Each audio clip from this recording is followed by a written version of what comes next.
እግዚአብሔር ለምንድን ነው አንዳንድ ጊዜ የሚመሩ ነገሮችን በመስጠት ደስ የሚሉን ነገሮችን ይቀማል? እርግጠኛ ሆኜ የምነግራችሁ ከምድራዊ ደስታ ከደቂቃዎች ቀጥሎ ሐዘን አለ። ይሁዳ ብሩን ተቀብሎ ወዲያው ምንድን ነው የገጠመው? ጸጸት። ከዚያስ ታንቆመም። በዚህች ዓለም ከክርስቶስ ተለይተን ያገኘናቸው ደስታዎች ሁሉ አንቀው ይገሉናል። ጠላቶች እንኳን ብንሆን እግዚአብሔር ይወደን። ሰማይና ምድር በሙሉ ተደምረው የሰውን ልጅ አንዲት ፀጉሩን መግዛት አይችልም። በስመ አብ ወወልድ ወመንፈስ ቅዱስ አሐዱ አምላክ። በስመ አብ ወወልድ ወመንፈስ ቅዱስ አሐዱ አምላክ። በስመ አብ ወወልድ ወመንፈስ ቅዱስ አሐዱ አምላክ። ይትባረክ እግዚአብሔር አምላከ አበዊነ ቅዱሳን። ምሕረቱን ቸርነቱን ይቅርታውን በዘመናችን በሕይወታችን ላይ ያጸና ሕያው ቅዱስ እግዚአብሔር ፈጣሪያችን በልባችን አስበን በአንደበታችን ተናግረን ስለማንፈጽመው ስለ ቸርነቱ ሥራ ሁሉ ስሙ የተመሰገነ ይሁን።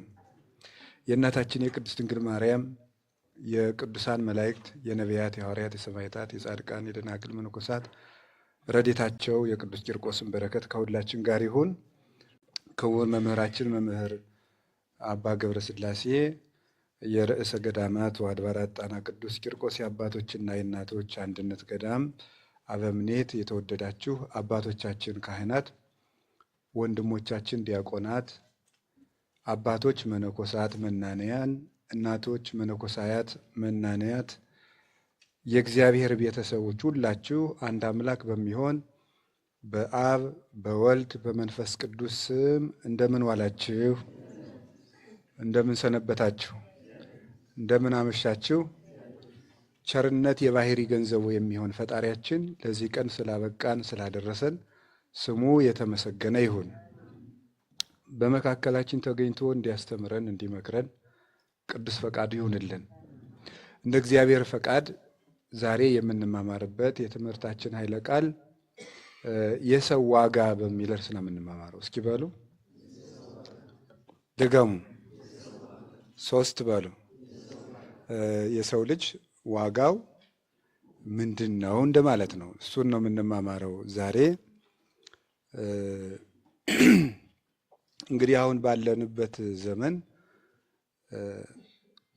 ትርጉም እያጣ የመጣው የሰው ልጅ ነው፣ እንደምታዩት ማለት ነው። በጣም ትርጉም እያጣ እየተናቀ የመጣ የሰው ልጅ ነው። በዓለም ላይ ደግሞ ትርጉም ያለው ነገርም ሰው ነው። ሁሉም ነገር የሚሰራው በሰው ነው። የሚጠፋውም የሚለማውም ነገር በሰው ነው እና ስለ ሰው ትንሽ ነገር እንድንነጋገር ነው። ስለ ሰው ልጅ ዋጋ እና በመጽሐፍ ቅዱስ የምንወስደው ኃይለ ቃል ይኖረናል። በመጽሐፍ ቅዱስ የማቴዎስ ወንጌል ምዕራፍ 13 ቁጥር 44 ላይ ያለውን ኃይለ ቃል እንደ መነሻ እንወስደዋለን ማለት ነው። ትመስል መንግሥተ ሰማያት መዝገበ ዘህቡ በውስተ ገራይት። መንግሥተ ሰማያት ሕገ ወንጌል ተስፋ እግዚእነ ኢየሱስ ክርስቶስ በእርሻ ውስጥ የተዳፈነች መዝገብን ትመስላለች። ወረኪቦ ብእሲ ሀብኦ፣ አንድ ሰውም ያንን መዝገብ አግኝቶ ሰወረው። ሆረ ወተሳየጠ ኩሎ ዘቦ፣ ያለ ገንዘቡን ሁሉ ሂዶ ሽጦ ወተሳየጣ ለይእቲ ገራይት፣ ያችን እርሻም ገዛት ይላል። መንግሥተ ሰማያት በእርሻ ውስጥ የተዳፈነች መዝገብን ትመስላለች ነው የሚለው። ስለ መንግሥተ ሰማያት ጌታ ብዙ ነው መስሎ ያስተማረው። ከዚያ ውስጥ መንግሥተ ሰማያት እርሻ ውስጥ በተዳፈነች መዝገብ ወይም ዕንቁ ትመስላለች ብሎ አስተምሯል። እና አንድ ሰው ያችን እርሻ ትልቁን መዝገብ እንደያዘች ባወቀ ጊዜ ሄደና ያለ ገንዘቡን ሁሉ ሽጦ ያችን እርሻ ገዛት። ምክንያቱም በእርሻይቱ ውስጥ ያለው መዝገብ እሱ አለኝ ከሚለው ገንዘብ ሁሉ የሚበልጥ እንደሆነ ስለተረዳ ማለት ነው። ስለዚህ መንግሥተ ሰማያት ይህንን ትመስላለች። እዚህ ውስጥ የተገለጸው ዋናው ነጥብ ሰው ነው፣ ሌላ አይደለም። ዋናው ነጥብ እዚህ ውስጥ የተዳፈነ ዕንቁ የተባለ ሰው ነው። በአንድ ጊዜ ትርጉሙን ነገርኳችሁ ማለት ነው። ከዚያ በኋላ ወደ ታች ይዘረዘራል። እርሻ የተባለ ይህ ዓለም ነው። መዝገብ የተባለ አዳም ነው ወይም ሰው ማለት ነው። ሰው መዝገብ ተባለ፣ ውዱ ገንዘብ ማለት ነው። በእርሻ ውስጥ ያለው ውድ ገንዘብ ማን ሆነ? አዳም። እርሻ የተባለ ማን ነው? ይህ ዓለም። ያለ ገንዘቡን ሁሉ ሽጦ ያንን እርሻ የገዛው ሰው ጌታችን ኢየሱስ ክርስቶስ ነው። ያለ ገንዘቡን ሁሉ ሽጦ ለምንድን ነው ሲባል በእርሻው ውስጥ የተዳፈነው ገንዘብ ከሰውየው ካለ ገንዘቡ ሁሉ እንዲበልጥ ያውቃልና ይላል። ታዲያስ እርሻው ማን ሆነ? ይህ ዓለም። መዝገቡ ማን ነው? አዳም። ባለ ሀብቱ ማን ነው? ክርስቶስ፣ ጌታችን ኢየሱስ ክርስቶስ። ያለ ገንዘቡን ሁሉ ሽጦ ገዛው ማለት ምን ማለት ነው? ያለ ገንዘቡን ሁሉ ሽጦ ማለት ሀዲጎ ተሳወ ተሳተ ነገደ ቆመ ማእከለ ባሕር። የብዙ የሚሆኑ ቁጥራቸው የማይቆጠር የማይሰፈር ሊቃነ መላእክት፣ የመላእክትን አለቆች፣ መላእክትን፣ ስልጣናትን፣ አጋይስትን፣ መኳንንትን፣ አርባብን እነዚህን ሁሉ ትቶ አዳምን ሊፈልግ መጣ። ያ ነው ያለውን ሁሉ ትቶ። በዚያውም ላይ ያለውን ሁሉ ትቶ ማለት ክብሩን ሁሉ በትህትና ሰውሮ ማለት ነው። ያለውን ትቶ ገዛው ማለት እንዘባይል ውእቱ እምኩሉ አንደየ ርእሶ እምኩሉ። በሁሉ ባለጸጋ ሲሆን ራሱን ከሁሉ ድሃ አደረገ። ከመ ትበአሉ አንትሙ በንዴተ ዚአሁ። በእርሱ በነዳይ ሥጋ መገለጽ በሱ የትህትና ሥራ ባሕርያችሁ ነዳይ የሚሆን እናንተ በብዕለ መለኮቱ ባለጸጎች ትሆኑ ዘንድ የሰማይ ጸጋ ባለቤት ትሆኑ ዘንድ ክብር የሌላችሁ እናንተ ክብር ገንዘብ ታደርጉ ዘንድ ክብር ያለው እርሱ ክብር እንደሌለው ሆኖ መጣ ይላል ቅዱስ ጳውሎስ። ወነሳ አርአያ ገብር፣ የባሪያን መልክ ይዞም መጣ ማለት በአርአያ ገብር ሥጋ ተገለጸ፣ በሚታዘዝበት ሥጋ ታየ። አጭር ቁመትን ጠባብ ደረትን ገንዘብ አደረገ።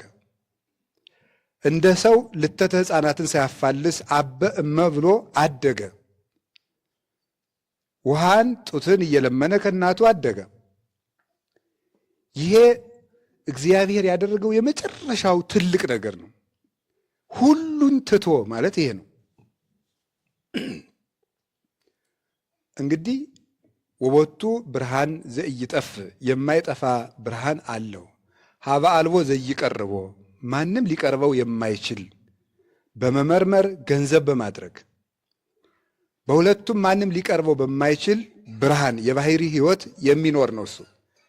እግዚአብሔርን ከቶ ሊያዩ እንኳን የሚችል የለም እና ያ ጌታ እየተዳሰሰ መዳሰስ ብቻ አይደለም፣ የሚዳሰስበትን አካል ተቸንክሮበት፣ ተሰቅሎበት፣ ሙቶበት የሰው ልጅ ሊፈልግ መጣ። ያንን እንኳን እንደ መቀማት አልቆጠረውም።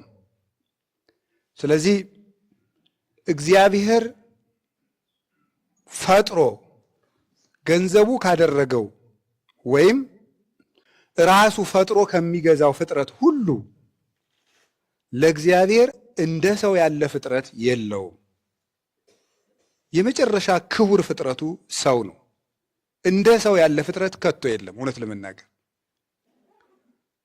ሰማይ፣ ምድር፣ ብርሃን፣ ጨለማ ይሄን ተውትና የሚታየውን የማይታየውን ሁሉ ፍጥረት ብንተወው ከመላእክትስ እንኳ እግዚአብሔር እንደ ሰው ያከበረው ማንም የለም። እግዚአብሔር የመላእክትን አካል አልተዋህደውምም፣ አልለበሰውምም፣ አልተገለጸበትም። ለዚህ ነው 99 መላእክትን ትቶ በባህር መካከል ቆመ ያለው ቅዱስ ያሬድ ይሄንን ነው። ትቶ የሚለው መላእክትን ጥሏቸው መጥቶ አይደለም። መጠመቅ መዳሰስ የማይስማማውን የነሱን ባህሪ ገንዘብ ማድረግን ትቶ ማለት ያንን ትቶ መጠመቅ መዳሰስ በሚስማማው ሥጋ ባህር ውስጥ ተወስኖ ታየ። የመላእክትን አካል ለተዋሕዶ አልመረጠው። ዝንቱ ውእቱ ወልደየ ዘአፈቅር ወቦቱ ሰመርኩ ያለው ይሄንን ነው። በመላእክት አካል ወቦቱ ሰመርኩ አላለም። ለተዋሕዶ አልመረጠውም። ስምረቱ በመላእክት አካል ላይ አልተገለጸም። ስምረቱ ላዕለ ልህኩቱ ተብሎ የተገለጸለት ለሰው ልጅ አካል ነው። ይሄ ነው ቅዱስ ጳውሎስ ይሄን የተናገረው። ለዘነስኦሰ ይነስኦም መላእክት የለበሰውን ገንዘብ ያደረገውን የተዋህደውን ሥጋ ከመላእክት አልነሳውም። አላ እምዘር አብርሃም አልአለ ከአብርሃም ወገን ሥጋን ይዟል ገንዘብ አድርጓል ተዋህዷል እንጂ ይላል ዕብራውያን ምዕራፍ 2 ቁጥር 14 እስከ 17 ሲናገር። ስለዚህ የመላእክትን አካል ሊያዝ አላለም። ይህ ለእግዚአብሔር ፍጹም ፍጹም የማይመጥን ትሕትናና ፍቅር ነው። እውነት ለመናገር ማንም ሰው የድሃን ልብስ መልበስ አይፈልግም። እግዚአብሔር ግን የእኛን የድሆችን ሥጋ ለብሶት መጥቷል። ይህ ለሰው ልጅ የተሰጠ ክብር ነው እና ያለውን ሁሉ ሽጦ የተባለው ይሄን ነው። ከፍጥረት ሁሉ አልቆ ሰውን በደሙ ሊገዛ ወደዚህ ዓለም መጣ። ያለውን ሁሉ ትቶ መላእክትን ፍጥረታትን ሁሉ መተው ባልደነቀን ነበር። ግን የገዛ ክብሩን በትሕትና መሰወሩ ግን ያስደንቃል። ከሰው ልጆች መቆጠሩ በራሱ ከሰው ልጆች መቆጠሩ ብቻ አይደለም፣ ግን ከበደለኞች ጋር መቆጠሩም ጭምር ነው የሚደንቀን። ወተወለቆ ምስለ ጊጉያን ከበደለኞች ጋር ተቆጠረ ነው። ሀጥ መባልን እንኳን አላፈረበትም።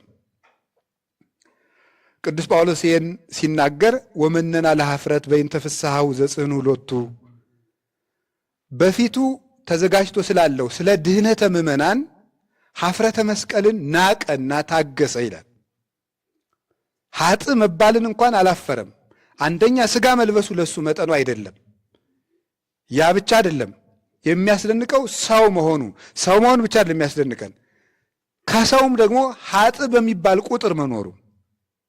በልተው ጠጥተው ለብሰው በሚኖሩ በባለጸጎች እንኳን መገለጽ አልተገለጸም። በድሃ ኗኗር ነው የኖረው። ይህ እግዚአብሔር ለሰው ልጅ ያደረገው የመጨረሻው ክብር ነው እና የሰው ዋጋው ስንት ነው ነው። ይህን ርዕስ የመረጥኩት ምክንያት በነገራችሁ ላይ የዕለቱ ወንጌል የቀኑ ይሄ ወንጌል ነው። አንዱ እሱ ነው። ሁለተኛ ደግሞ ቢያንስ እንደው 1 2 3 ነገሮችን እንድንማር ብዬ ነው። የመጀመሪያው የሰው ልጅ ክብሩን ሲያውቅ ነው ተጠብቆ መኖር የሚችለው። መንጻትም መቀደስ የሚቻለው ሰው ክብሩን ሲያውቅ ነው። ክብሩን ካላወቀ ሕፃናት ለምሳሌ ምን ያደርጋሉ? ሕፃናት ወርቅን ጭቃ ላይ የሚወረውሩት ለምንድን ነው? ክብሩን ስለማያውቁት። ክብሩን ስለማያውቁት ጭቃ ውስጥ እየጣሉ ይጫወቱበታል። ምን የመሰለውን ወርቅ ለሕፃናት ብትሰጧቸው የእናቱን ቀለበት በትንሽ ቆሎ ከጎረቤት ለውጦት ይመጣል፣ ወይም በሸንኮራ አገዳ ቁራጭ ለውጦት ሊመጣ ይችላል። ለምን? የወርቅን ክብር የሚያውቅበት አእምሮ የለውምና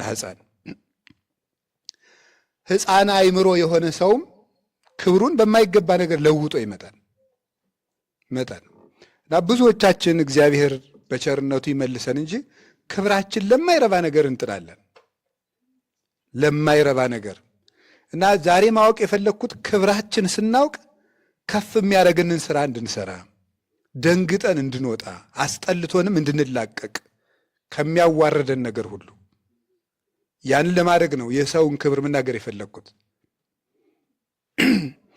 ሁለተኛውን ቀጥዬ እነግራቸዋለሁ። ከቃሉ ጋር ናችሁ? እግዚአብሔር ከሁላችን ጋር ይሁን። የሰውን ክብር በሁለት ነገር ከፍዬ ማሳየት ፈልጋለሁ። የመጀመሪያው ከኛ ተነስቼ ነው የሰውን ክብር ማሳያችሁ። ቀጥሎ ከመጽሐፍ ቅዱስ ተነስተን እንሄዳለን።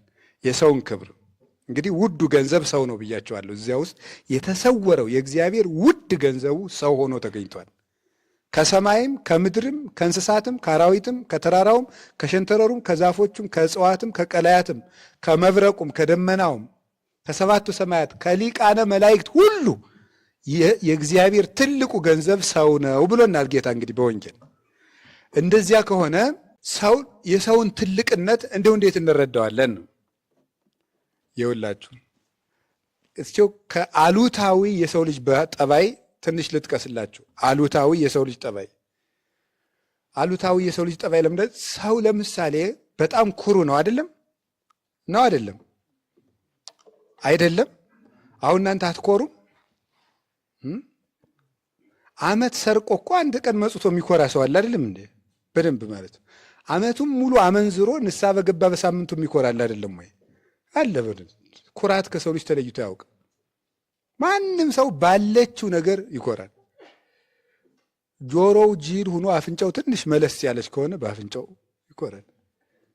አፍንጫው ሞኝ ሆኖ አይኑ እንደው ጎላ ካለች በአይኑ፣ እንደው ፀጉሩም ሉጫ በመሆኑ ምን ሰው የማይኮራበታል? ፈልጎ ነው የሚኮራው።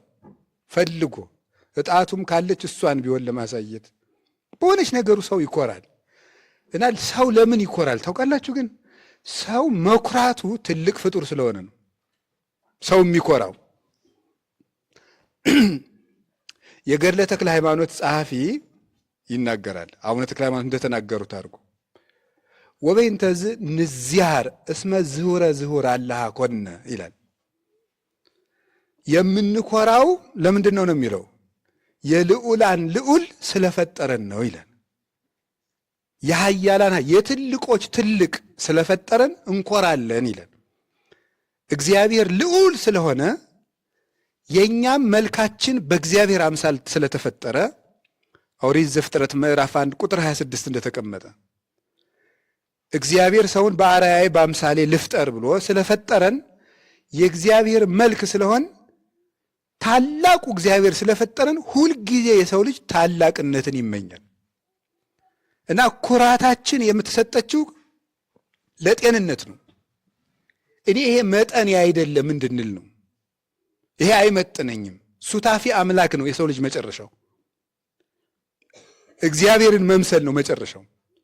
ግን ምንድነው? ያችን የተፈጠረበትን ዓላማ ይጫናትና ያበላሻታል። ኩሩነቱ ኃጢአትን ተጸይፎ እግዚአብሔርን ለመምሰል ነው የተሰጠችው። እሱ ግን ለምን ይጠቀምባታል? ሰዎችን ለመናቅ ይጠቀምባታል። እና ሰው የሚኮራው ልዑል እግዚአብሔር ስለፈጠረው ነው። ከቃሉ ጋር ናችሁ? ከቃሉ ጋር ናችሁ? እግዚአብሔር ከሁላችን ጋር ይሁን። ለውበቱ የሚጨነቅ ብቸኛው ፍጡር ማን ነው? ንገሩኝ እንጂ ለምን ይመስላችኋል? ለውበቱ የሚጨነቅ ብቸኛ። አሁን በሬ እስኪ ቆይ እንዴት ነው እዚህ አካባቢ ታጥቤ ያለው ምናምን ይላል። ፈረስ እንዲሁ እስኪ ጠቡኝ ይላል ወይ? ለፈረስ የተዘጋጀ ሽቶ አለ? የጃፓን፣ የሱዳን፣ የፈረንሳይ የሚባል አለ? የለም። ለጅብ ሽቶ አለው ወይ? ኩል አላቸው? የላቸው። ለውበቱ የሚጨነቀው ማን ነው መሰላችሁ? ማን ነው? እግዚአብሔር ነው። በነገራችሁም መልካም ማለት ምን ማለት ነው? መልካም ማለት ምን ማለት ነው? መልካም ማለት ምን ማለት ነው? ያማረ ማለት ነው። አታውቁታላችሁ እስከ ዛሬ መልካም ማለት ምን ማለት እንደሆነ? መልካም ማለት ምን ማለት ነው? ያማረ ነው። ውብ ማለት ነው። መልካም ማለት ያማረ ነው። አሁን የቃላት መዝገበ ቃላት እያስተማርኩ አይደለም፣ የቴዎሎጂ ቃል ነው ይሄ። መልካም ማለት ውብ ማለት ነው። ብቸኛው መልካም ማን እንደሆነ ታውቃላችሁ? ኢየሱስ ክርስቶስ ነው ብቸኛው መልካም ማለት ነው። እና ሰዎች ያችን መልካምነት ሲያገኙ ነው ሰዎች የሚረኩት። ያችን መልካምነት አይደል? ሄር ሰናይ ይሴኒ ለሃዩ እሙሉ ደጓ ለመህያው ውበቱ ከሰው ልጆች ውበት ሁሉ ያምራል ይላል መዝሙረ ዳዊት ምዕራፍ 44 ላይ ሲናገር። ውበቱ ከሰው ልጆች ሁሉ ያምራል እና ብቸኛው መልካም ክርስቶስ ነው ወይም እግዚአብሔር ነው። ሰናይ እግዚአብሔር ለለ ይትዔገሥዎ፣ እግዚአብሔር ለፈተና ብሎ መከራ ቢያመጣባቸው ለሚታገሱት እግዚአብሔር መልካም ነው ይላል ትንቢተ ናሆም ምዕራፍ 1 ቁጥር 7 ላይ ሲናገር። ስለዚህ መልካም እግዚአብሔር ነው፣ መልካም ክርስቶስ ነው። ሰዎች መልከኛ መሆን የሚፈልጉበት ምክንያት ምንድን ነው? መልካሙ እግዚአብሔር ስለፈጠራቸው ነው። ግን መልከኛ የሚሆኑበት መንገድ ግን የተሳሳተ ነው። ለውበታችን መጨነቃችን በራሱ እኛ መልከኞች ሆነን ስለተፈጠርን ነው። መልኩ ግን ይሄ አይደለም፣ እኛ እንደምናስበው አይደለም፣ ሌላ ነው ነገሩ። ለዚህ ነው መጽሐፍ ምሳሌ ምዕራፍ 31 ላይ ደምግባት ሐሰት ነው፣ ውበትም ከንቱ ነው፣ እግዚአብሔርን የምትፈራ ሴት ግን ትመሰገናለች ብሎ የሚናገረው። የእኛ መልካችን ግን እግዚአብሔርን መምሰል ናት። የዓይን፣ ጆሮ፣ አፍንጫ፣ እግር፣ እጅ አይደለም። እና የሰው ልጅ ለውበቱ 24 ሰዓት የሚጨነቅበት ምክንያት ይሄ ነው። ማንኛውም ሳይንስ ይሄንን ቢመልሰው ጥሩ ነበር፣ አይመልሰውም። ሰው ለምን ለመልኩ ይጨነቃል? በፍጹም የለም። ሰው ለምን መልከኛ መሆን ይፈልጋል? ምንም ሳይንስ ሲጀመር ምን ይባላል መሰላችሁ? ሳይንስ ሃውን ነው እንጂ ዋይን አይመልስም ይባላል። ምን ማለት መሰላችሁ? ሳይንስ እንዴትን ነው እንጂ ለምንን አይመልስም። እንዴትን ነው እንጂ ለምንን አይመልስም፣ አያውቀውም። ለምሳሌ ንገራችሁ፣ ሰዎች ሲተኙ እንዴት እንቅልፋቸውን አይናቸውን ገጥመው እንደሚተኙ ማንኛውም የአይን ስፔሻሊስት ሊነግራችሁ ይችላል። አንዳንድ ሰዎች ደግሞ አይናቸውን ገልጠው እንደሚተኙም ይነግሯቸዋል። እንደ ሰሎሞን። አሁን ሰሎሞን ሲተኛ አይኑን ገልጦ ነበር የሚተኘው፣ ሲነቃ ደግሞ ይጨፍነዋል። እና አንዳንድ ሰዎች ለምናቸው አንዳንድ ሰዎች አይናቸውን ገልጠው ይተኛሉ የሚለውን ማንም ባለሙያ ይነግራቸዋል። ለምንድን ነው አንዳንድ ሰዎች ግን ገልጠው የሚተኙት ሲባል መልስ የለውም። ይሄ ተፈጥሮ ነው ብሎ ነው የሚመልሰው ማለት ነው። ለምንን አይመልስም። ሰዎች ለውበታቸው የሚጨነቁበት ምክንያት እግዚአብሔር መልካም ነው፣ በመልካሙ እግዚአብሔር አምሳል ስለተፈጠሩ ነው። ስለዚህ ምንድን ነው ሁልጊዜ ውበታቸው አያረካቸው። ለምን? ውበታቸው እግዚአብሔር ነው እንጂ ይሄ ስላልነበረ። ይሄ አይደለም፣ እግዚአብሔርን መምሰል ነው እንጂ ውበቱ ሁልጊዜ። ለዚህ ነው አሁን ሰው እንዴት እያደረገ እንደሆነ ታውቃላችሁ? እኔ አሁን በከተማ ምሰድ በውጭ ሀገር ምሰድ አያቸዋለሁ። የአፍንጫ ጉትቻ የሚያደርጉ ሴቶች አሉ። በጣም ብዙ ነው። በቃ እንደው የከንፈር አለ፣ አይጣ ላይ ድረስ ነው አሉ። ሰው አሁን በኦፕራሲዮን ሁሉ መልክ እያበጀ ነው፣ ፊቱን እየተቀዳደደ ማለት ነው፣ በቪላዋ እየቀደደ መልከኛ ለመሆን ማለት ነው። አይጣል እኮ ነው። ለምንድን ነው ይሄ ፍላጎት? አሁን ቢባል ውበቱ ሁሉ አለቀ። እናቴ ድሮ አሁን ቀሚስ አድርገው ያጌጡ ነበር፣ ውብ የሆኑ ነበር እናቶቻችን። አሁን ደግሞ ጨርቃቸውን ጥለው እያጌጡ ነው እህቶቻችን። ወንዱ ሁሉ በዚህ ጉትቻ እያበጀ ፀጉሩን እየተሰራ ሹርባ። አሁን አልቋል። እንግዲህ ምን አድርገው እንደሚያጌጡ አናውቅም። ራቁቱም ሆነ አለቀ። ሰው ሁሉ አለቀበት። ይሄ ሁሉ እንዲሁ እኮ ይገርማል። ግን ይሄ ሁሉ ጨርቅ መጣል መልከኛነት አይደለም። መልከኛነት ክርስቶስን መምሰል ነው፣ እግዚአብሔርን መምሰል ነው። መልክ ትክክለኛው መልክ ወደ ክርስቶስ መምጣት፣ ጭምትነት፣ ራስን መግዛት፣ ከነፍስ ጋር መታረቅ፣ ለልብ መኖር፣ ለህሊና መታመን፣ ለዘላለማዊ ሕይወት ስራ መስራት መልክ ይሏችኋል። እሱ አያችሁ፣ ይሄ ሁሉ ለካ የሚያሳየው እግዚአብሔር መኖሩን ነው። ከቃሉ ጋር ናችሁ? ከቃሉ ጋር ናችሁ ወይ? ሰዎች ለምንድን ነው ምስጋና የሚፈልጉት? ልብ ብላችሁ ጠይቁ። ለምንድን ነው ሰዎች ምስጋና የሚፈልጉት? ምስጉን እግዚአብሔር ስለፈጠራቸው ነው።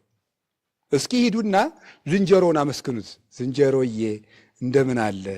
ጤናህ ደህና ነው ወይ? በጣም ነው ደስ የምትለኝ፣ እንዲሁ ጎፈሬህ ጥሩ ነው፣ በቆሎ ቆርጠህ ስትበላ ጀግና ነህ ብንለው አሁን ይገባዋል ወይ? እስኪ ርግብን ሂዱና አመስግኗት። አቤት እኮ ደስ ስትይ ብላችሁ ምንም ፏፏቴውን ሂዱና እስኪ ዘምሩለት ከበሮ ይዛችሁ። አይ ፏፏቴ ብትሉት አሁን ደስ ይለዋል? በፍጹም። ሲመሰገን ደስ የሚለው ማን ብቻ ነው? ሰው ብቻ ነው። ሰው እኮ ነው ለማመስገን ወይ ግሩ ራሱን ለማመስገን የማይጠራው ጥረት አለ መሰላችሁ? እኔ እኮ ሰዎች ራሳቸውን እንደሚያመሰግኑ ከምደነቅበት ርዕሰ ጉዳይ መካከል ንስሐ እየገቡ ራሳቸውን የሚያመሰግኑት ነገር ነው። ንስሐ እየገቡ መጀመሪያ ለመናዘዝ መግቢያ ስለ መልካምነታቸው የሚናገሩ ጽዋ ማህበር ጠጣለው እንትን የሚባለው ቦታ ላይ ያለውን ቤተክርስቲያን እኔና አጎቴን ያሰራ ነው፣ እንደዚህ ነው። ይሄን ገዳም ታውቁታላችሁ? የዚያን ገዳም የዓመት ቀለቡን የገዛሁት እኔ ነኝ፣ እንትን አድርጌያለሁ፣ ከሰው ጋር ጣልቼ አላውቅም ብሎ ከዚያ በኋላ ነው ንስሐውን የሚነግረን። አክብረ ያዘኝ ነው ነገሩ እኮ ስታዩት ማለት ነው። እንዲሁ እኮ ይገርማ። ሰው ሊናዘዝ መጥቶ ይመሰገናል ራሱን። እና እኔ በእነዚያ ሰዎች የምፈርድ መስሏችሁ ነው? አልፈርድም። አቤት ሰው እኔ የራሴ ጭምር ስለሆነ ማለት የሰው መከረኛነቱ ነው የሚያሳየኝ። ምስጋና ለመፈለግ እንደው አንዳንዱ ደግሞ እንደው ሻል ያለው ራስህን አመሰግን ካትበሉኝ እንጂ ይላል። እንዴት ማንለ እንዴ እንላለን እንጂ እንዴት ነው ማንል? ካመሰገንክ እንላለን። ራስሽን አመስጋኝ አይበሉኝ አትበሉኝ እንጂ ለምን ነው ማንለው? እንዴው በደንብ አድርጎ በደንብ። አሁን ይሄ ደግሞ ጠይም ትህትና የሚባል አለ። መምህራን ነው እንደዛ የሚሉት። ጠይም ያለ ትህትና ምንድን ነው? ቀስ ያለች ናት። ትህትና መሆኗ ትዕቢት መሆኗ የማትታወቅ ነው። አሁን ለምሳሌ እኔ ውሸታም ነኝ። አሁን ለምሳሌ አሁን ሰው ለሰው ገንዘብ የሚሰጥ ሰው እኔ በጣም ንፉግ ነኝ ቢል ምን ማለቱ ይመስላችኋል? እረ ለጋስ ነህ በሉኝ ማለት እኮ ነው። ሲገለበት ታውቁታላችሁ እንዴ?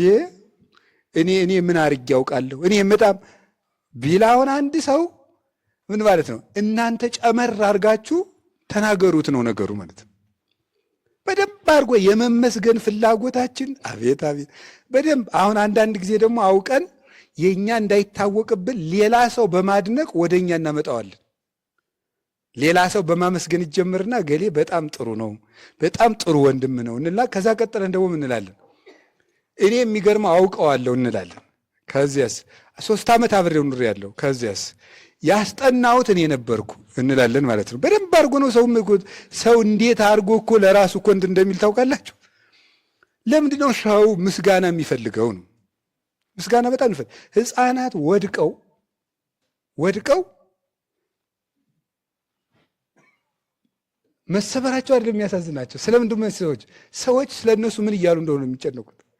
ከዛ ቤተሰቡ ጎሽ የኔ ልጅ አንበሳ ምንም አልሆነም ካሉት እየሳቀ ይነሳል። ይገርማል እኮ የምስጋናን ጉልበት ተመልከቱት። ሰዎች እኮ ጭቃ ዳልጧቸው ወድቀው ተሰብረው ሁሉ ሰው ቀና ብለው ነው የሚያዩት። ይህ ምንድን ነው? ሰው ለምስጋና ስለሚጨነቅ ነው። ሰው ለምስጋና የተፈጠረበት ዋናው ሰው ራሱን የሚያመሰግንበት ዋናው ምክንያት ለምን ይመስላችኋል? ማንም ከተፈጠረው ፍጥረት ሁሉ ምስጋና የሚፈልግ የለም። ምስጉን እግዚአብሔር የፈጠረው ምስጉን ፍጥረት ስለሆነ ነው። መጨረሻ ላይ ይህ ዓለም ሲጠፋ ሰው ምን ያደርጋል? ይመሰገናል። ታውቃላችሁ? መጨረሻ ላይ ዓለም ሲያልፍ እንመሰገናለን። መንግሥተ ሰማያት ከመግባታችን በፊት የመጀመሪያ የምትሰጠን ምስጋናት ነው። ማንም ያመሰግነን? እግዚአብሔር ነው። ምን ብሎ ነው የሚያመሰግነን? ንዑ ሀቤ አንትሙ ቡሩካን፣ እናንተ የተባረካችሁ። ይህ ትልቅ ምስጋና ነው። እግዚአብሔር መጨረሻ ላይ የሚሰጠን ምስጋና ነው። በማን የምንመሰገነው? በእግዚአብሔር። በማን ፊት ነው የምንመሰገነው? በመላእክት ፊት። ስለዚህ እግዚአብሔር ሰው ሲያመሰግንህ ደስ አይበልህ የሚለው ማን ባመሰግንህ ይሻላል ብሎ ነው። እኔ ባመሰግንህ ይሻላል ነው። እንዲበዛልን ስለፈለገ ነው፣ ነፍጎ አይደለም። አንድ ነጠላ ሰው ከሚመሰግንህ ወይም አይላፍ ከሚያመሰግኑ ግድ የለም ቢሊየን የሆኑ ሰዎች ሁሉ ከሚያመሰግኑ የዚህ ሁሉ ራስ እኔ ባመሰግንህ ይሻላል ብሎ ነው። መጨረሻ ላይ አብዝተን ለመመስገን እኮ አሁንም አንመሰግነው። ታውቃላችሁ? ምስጋና መጥራት ያለብን። ሰው ግን ምስጋናን ባልተገባ መንገድ ይፈልገዋል። ሰው ምስጋናን የሚፈልግበት አክብረ ነው ራሱ እኮ አይበቃውም የሰው ልጅ። እረ ይገርማል። ልብ ብላችሁ ተመልከቱት። ሰዎች አሁን አንድ ንጉሥ በሉት ወይም የቤተ ክርስቲያን ሰውም ሊሆን ይችላል። እንዲሁ ይገርማል። 10,000 ሰው ከበሮ ይዞ እየዘመረ ቢቀበለው አንድ ሰው ከመቀመጫው ባይነሳለት ማንን የሚያስተውለው? ያልተነሳለትን ያን አንዱን ሰውዬ ነው የሚያየው። ምስጋና አድነን ከመፈለጋችን የተነሳ ማለት ነው። አንድ ሰው አላከበረኝም ተብሎ አገር ሊያልቅ ይችላል በባለስልጣናት በአንድ ሰው ምክንያት ብቻ። አንድ ሰው ናቀኝ ተብሎ ወይም የናቃቸው ስለመሰላቸው ምክንያት ሰው ክብርን አልጠገብ ብሏል። እውነት ለመናገር ይህ ሁሉ ምንድን ነው ስትሉ የሰው ልጅ በእግዚአብሔር ሊመሰገን የተፈጠረ ፍጥረት ስለሆነ ነው በዚህ ሁሉ የሚሰቃየው። ስለዚህ ምን ማለት ነው? ትንሽ ልክ የመኪና ሹፌር መሪውን እንደሚያዞረው፣ የጀልባ ሹፌር መልህቁን እንደሚጥለው፣ ወይም ደግሞ የመርከብ ሰራተኞች ኮምፓሳቸውን እንደሚያስተካክሉ አይምሯችንን ዘወር ማድረግ። ለውበት የሚጨነቀው ለካ በእግዚአብሔር መልክ ስለተፈጠርኩ ያቺ መልከኛ የመሆን ፍላጎቴ ናት። ስለዚህ እውነተኛውን መልክ ስላጣሁት ነው ሌላ መልክ እየፈለግኩ መከራዬን ማይ ማለት። ክብር ፍለጋ ለካ የምሰቃየው ክቡር እግዚአብሔር ስለፈጠረኝ ነው። ምስጋና ፍለጋ የምሰቃየው እነገሌ ምን አሉኝ ብዬ የምጨነቀው እንዴ ሰዎች አታዩም እንዴ? ፎቶ ተነስተው ፎቶአቸውን በፌስቡክ ለቀው እየገቡ እየወጡ ፎቶአቸውን ኮሜንት የሚያዩ ሰዎች አሉ። ሰቂት የሚሉ ማለት እንዴት አሉኝ እነ ሰዎቹ ምን አሉት ወደዱት ጠሉት እያሉ እረፍት ነስቷቸው። ይህ ሁሉ ምንድን ነው? ክብር ፍላጊ። ከዚያ ሁሉ ክብር እርግፍ አድርገን ትተን ክብርን ከቦታው ብንፈልግ መልካም ነው። ያ ክብር እግዚአብሔር ነው። ባይድ ይወድስከ ወአኳፉከ፣ ሌላ ያመስግንህ እንጂ አፍህ አያመስግንህ ይላል። ነኪር ይወድስከ ወአኳፉከ ምን ማለት ይመስላችኋል? ሰሎሞን በምሳሌ ተናገረ።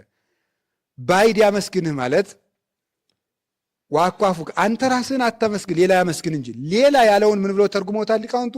እግዚአብሔር። ለምን ሌላ አለው ሲባል እግዚአብሔር ከዚህ ዓለም በባህሪው ልዩ ነውና ልዩ የሆነ እግዚአብሔር ያመስግን እንጂ እንዳንተ ያለ አፈር ቢያመሰግንህ አትውደድ። ስለዚህ የሰው ልጅ ምስጋና መፈለጉም ክብር መፈለጉም መልካም፣ ማማር መፈለጉም መልካም፣ መልካምነቱ ግን ከእግዚአብሔር ሲሆን እንዴት መልካም ነው። ከቃሉ ጋር ናችሁ። እግዚአብሔር ከሁላችን ጋር ይሁን። እግዚአብሔር ከሁላችን ጋር ይሁን። አሁን ይሄ እኮ ይገርማችኋል እኮ ዝም ብላችሁ ስታዩት ሹመት ራሱ የሚፈልገው ሰው ለምን ይመስላችኋል? አሁን ሰው ይሾማል። የሚበላው ስንት እንጀራ ነው? አንድ ነው የሚበላው።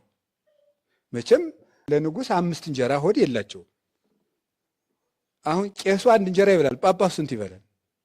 እንዲያውም ሊቀንሱ ይችላል። ፓትርያርኩ ሲሆኑስ ይጨመራል እንጀራ? ሰው ለምንድን ነው ሹመት የሚፈልገው? እስቲ ቁጭ ብላችሁ አስቡ። ተክለ ሃይማኖት እስቲ አስቡ ዝም ብላችሁ።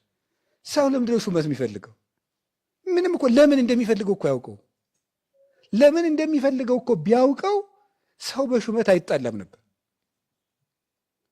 እስመ ፍቅረ ሲመት ደዌ ሰይጣናዊ ትኢቲ ይላል ፍትሐ ነገሥት አንቀጽ 5 ላይ። የሹመት ፍቅር ሰይጣን ያላማው ደዌ ነው ይላል። ሰይጣን ያመጣው በሽታ ነው የሹመት ፍቅር። ያንን ሹመት ሰዎች እንዴት ሹመት እንደሚፈልጉ አታውቁ? እስቲ እድር ለመሆን የሚጀምረው የሹመቱን ፍቅር ራሱ የክፍል አለቃ ለመሆን ነው። ተማሪው ወደ ሃይስኩል ወደ ምናጠት ብታዩት የክፍል አለቃ ለመጀመሪያ ራሱ እሱ እንዲመረጥ ሲፈልግ ስለ ምርጫው ሰፊ ማብራሪያ ይሰጣል። እንደዚህ አይነት ሰው ብንመርጥ ጥሩ ነው፣ ጥሩ አድርጎ የሚመራል፣ ልምድ ያለው ራሱን ነው በመስፈርት አሟልቶ የሚነገረው ማለት ነው። ከዚያ በኋላ ማስታወቂያ እየነገረው ሰዎች እንግዲህ እሱን እንምረጠው ብሎ ይመርጡታል። ይሄ ሁሉ መከራ ለምን መሰላችሁ? የሚያሳዝን ፍጡር እኮ ነው የሰው ልጅ፣ ግን ጥሩ ፍጡር ነው። ለምንድን ነው ሹመት የምንፈልገው? እስኪ በሉ ሁላችሁ በሉ። ለምን ይመስላችሁ የምንፈልገው? የንጉሥ ልጆች ስለሆን እኮ ነው። የንጉሥ ልጅ ምንድን ነው? ልዑል ነው አይደለም? ወይም ልዕልት ናት። የንጉሥ ልጅ መንበር ይገባዋል፣ ሹመት ይገባዋል። እኛ የእግዚአብሔር ልጆች ስለሆን ሹመት የምትፈልግ ነፍስ አለችን። ሹመቷ ግን የት ነው መሆን ያለባት? ሌላ ናት ጉዳዩዋ። በሚፈርስ ቤት ለምን መሾም ትፈልጋለህ? በሚፈርስ ቢሮ ለመሾም ለምን ይጠማሃል? የማይሾም ቦታ አለ፣ የምንሾምበት ለዘላለም የምንነግስበት። ከሱ ጋር አንሰአነ ወአንበረነ ምስሌሁ በሰማያት በኢየሱስ ክርስቶስ ይላል ቅዱስ ጳውሎስ ኤፌሶን ምዕራፍ 2 ላይ ሲናገር ከሱ ጋር በሰማያት አንወረን ይላል። እሱን መስለን ከሱ ጋር ተዋህደን ለመኖር አንሰአነ ምስሌሁ ትንሣኤ ልቡናን አስነሳን ይላል። ትክክለኛው ሹመት ከክርስቶስ ጋር መንገስ ነው። እሱ ደግሞ እግዚአብሔርን መምሰል ነው። ቅድስና ነው ትክክለኛው ሹመት። ቅድስና ክርስቶስን መስሎ መኖር ነው ትክክለኛው ሹመት። እንዴ መቃብር ውስጥ የሚሾም አለ? ሲያመው ሹመቱ ከህመም ያድነው አለ? አፄ ምኒልክን ሹመታቸው ከደዌ ያድኗቸዋል? የለም። ደብረ ሊባኖስ ነው ጸበል ሄደው የተጠመቁት ሲታመሙ። ሰረገላ ተሰርቶ ማን ይውሰዳቸው ደብረ ሊባኖስ ተብሎ።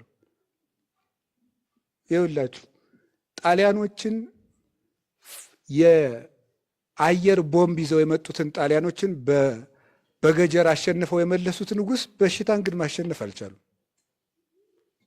ሰው ለራሱ ንጉሥ መሆን አይችልም። ራሱን መጠበቅ የማይችል ሰው ሹመት መፈለግ የለበትም። አረጋዊ መንፈሳዊ ለዚያ ነው እንደው ንሹምህ ሲሉ ምን በል ይላል። ቆይ እኔ ገና ያላስተዳደርኳቸው የራሴ ግዛቶች አሉ ይበል ይላል። ምነማን ናቸው እነዚያ? ህዋሳት ናቸው። ገና ከእግር ጥፍሬ እስከ ራስ ጠጉሬ ብዙ ህዋሳት አሉ፣ እነሱን ስላልገዛው ይቆየኝ በል ይላል። መሾም ኃጢአት ነው እሺ መሾም መፈለግ ነው ኃጢአት። ቅዱስ ዮሐንስ አፈወርቅ ይላል የሚሾም ካለ አትሾም፣ የሚሾም እያለ እምቢ ብትል ግን መከራን መፍራት ይሆንብሃል ይላል። አልፈተንም ማለት ነው ይላል። የሁሉ ጥድፊያ የሰውነት ክብር ባይገባን ነው። የሰውነት ክብር ቢገባን ግን የሰው ልጅ ክብሩ በዚህ ዓለም መሾም አይደለም። ምንም መጽሐፈ ግንዘቱን ብንሰማው በጣም ደስ ይል ነበር። ሰው ተቀብሮ እንደተመለሰ ይነበባል። ያው ማንም አይሰማውም፣ በግዕዝ ተነቦ ያልቃል። እና ምንድን ነው የሚለው? እናንተ ባለጸጎች፣ ከእናንተ በፊት የነበሩ ባለጸጎች ወዴት አሉ? እናንተ በሹመት የምትመኩ ከእናንተ በፊት የነበሩ ሹማምንት ወዴት አሉ? አሉ ወይ? የእነዚያ ማለፍ የእናንተን ማለፍ አያስረዳም? ያስረዳል። እናንተ መልከኞች፣ ከእናንተ በፊት የነበሩ መልከኞች ወዴት አሉ? የሉም። እናንተ በቤት የምትመኩ ከእናንተ በፊት ወርቀ በዘቦ ግምጃ የነበራቸው ቤቶች በሙሉ ፈርሰዋል። ወዴት አሉ? የሉም። ስለዚህ የእግዚአብሔር ቤተሰቦች ሹመት የምንፈልግበት ምክንያት የሁሉ የሰው ልጅ ክቡር ፍጥረት ስለሆነ ነው። በሰማይ ሹመት ስላለን ነው። ትልቅ ክብር ስላለን ነው። ያችን አበላሽተነው ነው። ከቃሉ ጋር ናችሁ? ከቃሉ ጋር ናችሁ? እግዚአብሔር ከሁላችን ጋር ይሁን። መደሰት፣ እስኪ መደሰት በሉ እንጂ። እሺ ለእንስሳት ደስታ አላቸው? የላቸውም? አላቸው? የላቸውም? አላቸው? እንስሳት ደስታ አላቸው?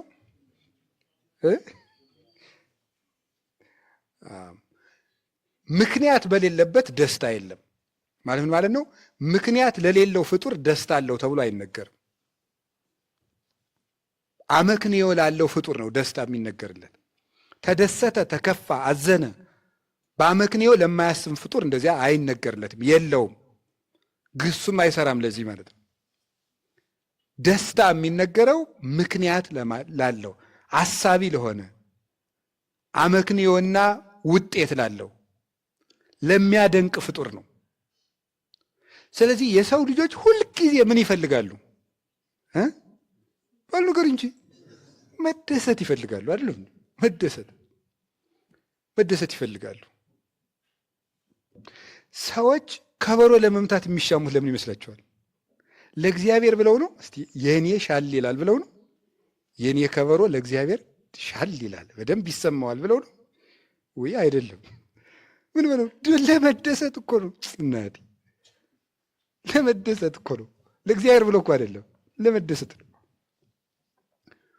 አንዳንዱ ሰው ራሱ ይኸውን ሰባኪው ጭምር እኮ ነው። ስብከት ካልተሰጠው እንደ ዛር ይሄ ፊቱ ሁሉ ቁጥርጥር ጅማት ሁሉ የሚነሳ ሰው ሊኖር ይችላል ብዬ አስባለሁ። አሁን እንደዚያ የሚለው እንዲሁ እኔ ብሰብክ ብሎ ነው እግዚአብሔር የኔን ነው የሚወደው ብሎ አይደለም። ደስ እያለው ስብከቱን ራሱ መደሰቻ ማድረግ ማለት ነው። ሰው ማዳኛ ብቻ ሳይሆን መደሰቻ። የዛሬው ጉባኤ ጥሩ ነበር ይላል። ምኑ ነው ጥሩ የሆነው? ደስ ብሎት ደስ ብሎ እናቴ ሰው ገዳም ሄዶ ራሱ ደስ የሚል ገዳም ነው ይላል። ምኑ ነው ደስ ያለ? ንስሐ አልገባ፣ አልተናዘዘ፣ አልጸለየ፣ ታሪኩ አልገባው፣ አልሰገደ፣ አላለቀሰ፣ እንዲሁ ደስ ይላል ይላል። ዝም ብሎ እንዲሁ ፍጡር፣ እንዲሁ ተደሳች ፍጡር የሰው ልጅ አይደለም እንዴ? ስብሰባ ሲሰበሰብ የሆነ ፊኛ ነገር ተሰቅሎ ምናምን እንትን ምንድን ነው ያ ሁሉ ነገር? ለምንድን ነው? ሰው ተደሳች ፍጡር እኮ ነው፣ ስለሆነ ነው። ቆሎ እየቆላ ይጎዘጉዝ የለ እንዲህ ሰው ቤት ውስጥ ፈንዲሻ ምንድን ነው? ቆሎ ነው እኮ ስሙን ቀይሮ ነው እንጂ። ለምንድን ያን ሁሉ የሚያደርገው ለምንድን ነው? ሰው ደስታ ፈላጊ ስለሆነ ነው። ልብስ ውድ የሆነው ለምንድን ነው? ሰው ደስታ ፈላጊ ስለሆነ ነው። አንዱ ከትከሻው ላይ አበባ ያለው ሲለብስ ደግሞ እኔ ከደረቴ ያለው አሰፋለሁ ሲል፣ አንዱ እንዲያ ሲል፣ ለምንድን ይሄ ሁሉ ማለቂያ የሌለው ቁፋሮ የመጣው? ሌላው ቀርቶ ግብረ ሰዶማዊነት የመጣው ለምንድን ነው? የሰው ልጅ ደስታ ባለማለቁ ነው። ደስታ ፈላጊ በመሆኑ ነው። ሰው ሚስቱን የሚፈታ ለምንድን ነው? ገደብ የሌለው ደስታ በመፈለግ ነው። ሚስት ባሏ የምትፈታ እንደው ገደብ የሌለው ደስታ በመፈለግ ነው። ያላዩትን ለማየት ነው። ያዩትን በመሰልቸት ነው። የሰው ልጅ የፍላጎቱ ገደብ ማጣት ነው ይሄን ሁሉ ያመጣው። በቃኛ ለማለት ነው። ይሄ ደስታ ለምንድን ነው መሰላችሁ የተሰጠን? ለምንድን ነው ይሄ ደስታ የተሰጠን? በእግዚአብሔር እንድንደሰት ነው። በእግዚአብሔር እንድንደሰት የሰው ልጅ ብቻ ደስታ ያለው ፍጡር ነው እና ደስታውን የተሳሳተ ቦታ መጠቀም ሲጀምር ሱሰኛ ይሆናል። አሁን ከሱስ ውጡ፣ አትስከሩ፣ እንዲህ አታርጉ የሚባልበት ምክንያት እግዚአብሔር አድርግና አታድርግ የሚል ጨካኝ ንጉሥ ስለሆነ ሳይሆን የማያልቀው ደስታ ያኛውን ለማግኘት ነው። እናት ልጇን ጡት እንዳይጠባ የምትከለክለው ስለጠላችው ነው አይደለም። ለምንድን ነው የምትከለክለው? እንጀራ እንዲበላ ነው። የበለጠ የሚጠቅመውን ለመስጠት ነው። ማር ይስሐቅ ይህን ተናግሮታል። የበለጠ የሚያጠነክረውን ምግብ እንዲያገኝ ደካማ የነበረ ለልጅነቱ ብቻ የሚጠቅመውን ወተት ትከለክለዋለች። እግዚአብሔር ጥቂት ደስታዎቻችንን ተዋቸው የሚለን ትልቅ ደስታ ሊሰጠን ስለሚፈልግ ነው። ትልቅ ደስታ ለመስጠት ትንሽ ደስታ ተው ይላል። አብዝቶ ለማጥገብ ትንሽ እንድንራብ ያደርጋል። ለዚህ እኮ ነው ብፁዓን እለ ይላህው ይእዜ እስመ እሙንቱ ይትፌስሑ። ዛሬ የሚያለቅሱ ሰዎች ንዑዳን ክቡራን ናቸው፣ የልቅሶ አጻፋው ደስታ ነውና ደስ ይላቸዋል ይላል። እግዚአብሔር ልጁን እናቲቱ ሲጠባ ከነበረበት ስትከለክለው ታስለቅሰዋለች። አንዳንድ ጊዜም እሬት ይቀባብናል እኮ ልጁንን አታስታውስም? አልተው ካለ እሬት ይቀባበታል፣ ብዙ ነገር ይቀባበታል፣ እንዲያስጠላው ማለት ነው። ለምንድን ያን እሬት የሚያመጣው? የበለጠ በልቶ እንዲጠነክርላት ነው ልጇ። እግዚአብሔር ለምንድን ነው አንዳንድ ጊዜ የሚመሩ ነገሮችን በመስጠት ደስ የሚሉን ነገሮችን ይቀማናል? ለምንድን ነው እንደዚያ የሚያደርገው? እግዚአብሔር ፍጹም ደስታ ስለሆነ ነው። ለዚህ ነው ቅዱስ ጳውሎስ እብለክሙ ተፈስሑ ዘልፈ በክርስቶስ፣ እላችኋለሁ በክርስቶስ ደስ ይበላችሁ ይላል ፊልጵስዩስ ምዕራፍ 4 ቁጥር 4 ላይ። ለቅዱሳን ሐዋርያትም ሲነግራቸው ወለፍስሐክሙኒ አልቦ ዘያሃይደክሙ፣ ደስታችሁን የሚወስድባችሁ የለም ይላል። ትክክለኛው ደስታ ክርስቶስ ነው። የሚወስድባችሁ የለም። ለምንድን ነው? ለምሳሌ የመልክን ደስታ ምን ይወስደዋል? እርጅና ይወስደዋል። አይወስደውም? ይወስደዋል። በሽታ ይወስደዋል። የምግብን ደስታ ማጣት፣ ረሃብ ይወስደዋል። የወገንን ደስታ መለየት ይወስደዋል። የቤትን ደስታ ስደት ይወስደዋል። የማግኘትን ደስታ ማጣት ይወስደዋል። የክብርን ደስታ መዋረድ ይወስደዋል። የሹመትን ደስታ መሻር ይወስደዋል። የእግዚአብሔርን ደስታ ማን ይወስደዋል? ማንም አይወስደውም። ዱላ ራሱ እኮ አልወሰደባቸውም። ታውቃላችሁ? ሰማዕታቱ የሚያስረዱን ይህንን ነው። የሐዋርያት ሥራ ምዕራፍ 5 ላይ መንፈስ ቅዱስን ከጠገቡ በኋላ ወይም የመንፈስ ቅዱስን ምግብና በሰውነታቸው ከተመሉ በኋላ ቅዱሳን ሐዋርያት ሲገረፉ ቆይተው ሲወጡ ደስ እያላቸው ወጡ ይላል። ደስ እንዴት ነው ሰው ተገርፎ ደስ እያለው የሚወጣ? ቅዱስ ቂርቆስ ተገርፎ ተከሶ ከንጉሱ ፊት ሲቀርብ ምን ብሎ ነበር የቀረበው? የሚያበራ ፊት ይዞ ነው የቀረበው። አንተ ሕፃን እንዴት ደስ ትላለህ አለው። አዎ ለእኔማ ደስታ ይገባኛል፣ ለአንተ ግን ለዝንጎዎች ሰላም የላቸውም ይላል ኢሳይያስ አለው። ደስታ፣ ሰላም የእግዚአብሔር ልጆች ነው። ስለዚህ ፍስሐ ዘኢይትዌዳ ዘቦቱ የማይነጥፍ ደስታ ያለው ምንድን ነው ሲባል መስቀል ነው። የክርስቶስ መስቀል የማይነጥፍ ደስታ ነው። ያችን ነው መፈለግ የእግዚአብሔር ቤተሰቦች። እና ሰው ሁሉ በጭንቀት ለምን እንደሚኖር ታውቃላችሁ? መደሰት ስለሚፈልግ ነው። የዋህ ነው እኮ ሰው። በዓለም ሆኖ ሳይከፋው መኖር ይፈልጋል ሰው። እናቴ በዓለም ሆኖ ሳይከፉ መኖር እንዴት ነው የሚሆን? ለምን እንዳንተ ሳይከፉ መኖር የሚፈልጉ ሰዎች አሉ። እነዚያ ሰዎች ይቀሙኋላ። ራሳቸውን ለማስደሰት ሲሉ ያንተን ደስታ ይቀማሉ። አጋንንት አሉበት ሰዎች ማሳዘን የሚፈልጉ። ዓለም በራሱ ሙሉ አይደለም። ስለዚህ እኛ ሰው ደስታ የሚፈልግበት ምክንያት ለምንድን ነው ስትሉ በእግዚአብሔር ሊደሰት ስለተፈጠረ ነው። በእግዚአብሔር ሊደሰት ስለተፈጠረ ሁልጊዜ ደስታ ፈላጊ ሆነ። ስለዚህ አሁንም ቢሆን ደስታችንን ማስተካከል ነው። ሰላም መኖር ከፈለግን የምንደሰትባቸውን ነገሮች ማስተካከል። እርግጠኛ ሆኜ የምነግራችሁ ከምድራዊ ደስታ ከደቂቃዎች ቀጥሎ ሐዘን አለ። ይሁዳ ብሩን ተቀብሎ ወዲያው ምንድን ነው የገጠመው? ጸጸት። ከዚያስ ታንቆ መሞት። በዚህች ዓለም ከክርስቶስ ተለይተን ያገኘናቸው ደስታዎች ሁሉ አንቀው ይገሉናል። ምንም ትርጉም የለው።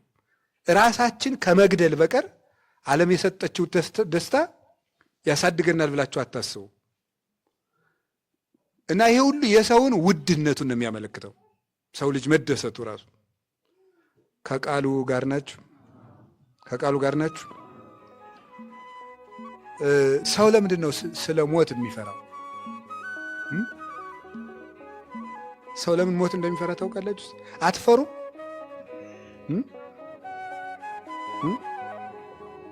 እስቲ የማይፈራ ሞትን ብትሉስ ማን ያምናችኋል? ሁላችንም እንፈራለን።